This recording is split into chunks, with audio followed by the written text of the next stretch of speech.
फिल्मी चाची की चैट। हेलो जी, हेलो ये डर्टी नॉटी फेलोज। आ चुकी हूँ मैं आपकी फिल्मी चाची लेके मी टू कैंपेन के हीरो को। और वो हीरो है साजिद खान, जो काफ़ी टाइम के बाद जब अपनी गंदी आदतों से छुट्टी मिली है तो अब एक बार फिर से बढ़ चुका है स्क्रीन की तरफ। लेकिन इस बार स्क्रीन थोड़ी छोटी हो गई है क्योंकि वो आ गया है छोटे पर्दे पर और ये बन चुका है बिग बॉस का फेवरेट चहीता भाई। मैं तो इसलिए कहूँगी क्योंकि अगर कोई ऐसा इंसान है जो इतनी सारी लल्लियों की बद्दुआएं ले चुका है और उसके बाद भी अगर किसी प्रोग्राम में आने की जुर्रत कर सकता है तो फिर वो किसी का फेवरेट ही हो सकता है। तो क्या ये सलमान खान का only me too Sajid Khan है जिसकी वजह से वो आया है यहाँ पे? खैर ये तो मैं नहीं कह सकती हूँ, लेकिन बात ऐसी है कि बिग बॉस 16 में मंदाना क्रीमी जो है वो भी एक पार्टिसिपेंट है और अब उसके होश उड़ गए हैं जैसे ही उसने पता चला है कि साजिद खान जो है वो बिग बॉस 16 में एंट्री ले चुका है। अब देखो बात ऐसी है कि चिंता तो हो ही जाती है ना। ये जो लल्ली है मंदाना, इसने मी टू कैंपेन में साजिद खान के खिलाफ आरोप लगाए थे और उसके अलावा भी कई सारी लल्लियों ने आरोप लगाए थे कि साजिद खान बड़ा ही बेकार बंदा है। मगर बात देखो ऐसी है कि जहाँ पे आग होती है धुआं भी तो वहीं होता है ना। अब मंदाना ने देखो जिसे कहते हैं इल्जामों का पूरा मटका जो है साजिद खान के ऊपर फोड़ के ऐसी बातें कह दी हैं कि जिसकी वजह से सब तरफ हंगामा सा मच गया है। मंदाना कहती है कि मैंने तो बॉलीवुड छोड़ ही दिया इस वजह से क्योंकि बॉलीवुड एक ऐसी जगह है जहाँ पर लेडीज़ की कोई कद्र ही नहीं है।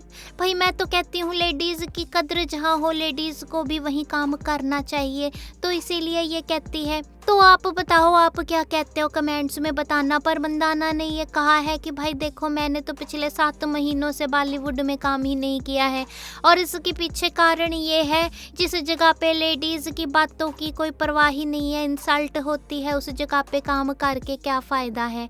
तो वो कहती है कि देखो ऐसा है, बहुत सारी और भी लेडीज़ ने आरोप लगाए थे साजिद खान के ऊपर, लेकिन हुआ क्या? कुछ भी नहीं हुआ। और बहुत सारी इस वजह से कुछ बोली नहीं क्योंकि उन्होंने सोचा कि हमारे बोलने से होता ही क्या है। तो देखो ऐसी बातें हैं। तो फिर ऐसे में मी टू कैंपेन जो है वो इंडिया में और दूसरी कंट्रियों में वर्क करेगा कैसे जब तक आप बताओगे नहीं? तो फिर बात बड़ी कैसे होगी? और बात जब बड़ी होगी तभी तो दूर तलक जाएगी। वाह क्या बात है, शायरी भी करने लगी हूँ मैं।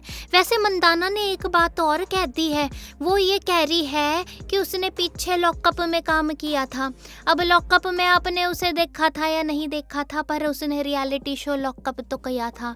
अब बात ऐसी है, मंदाना कह रही है कि जब मैंने लॉकअप किया था तो एकता कपूर के साथ मेरी पेमेंट कुछ डिस्कस हुई थी, उसके हिसाब से मैनू पेमेंट मिलना चाहिए सी बट मिला नहीं है।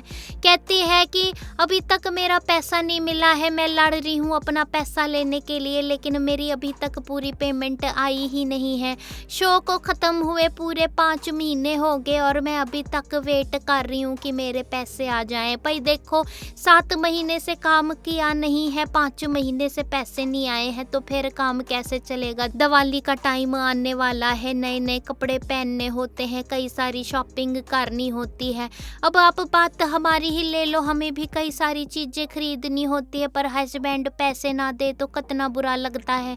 तो ये तो बात हमारी ऐसी है। पर जिन्होंने सच में बड़े बड़े काम किए हैं, टेलीविज़न शो में काम किया है, उनको तो उनका पैसा मिलना ही चाहिए ना। अब हमारे बर्तन धोने के, कपड़े धोने के, साफ सफाई के काम की तो कोई कदर ही नहीं है, तो कोई हमें दिवाली पे बोनस भी नहीं देने वाला।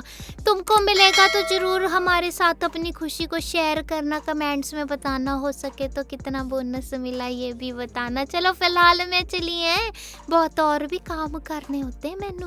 Okay bye bye. वीडियो अच्छा लगा हो तो चैनल को सब्सक्राइब कीजिए, पेज को लाइक कीजिए और बॉलीवुड बुलशिट फैमिली के साथ इसी तरह से जुड़ते चले जाइए।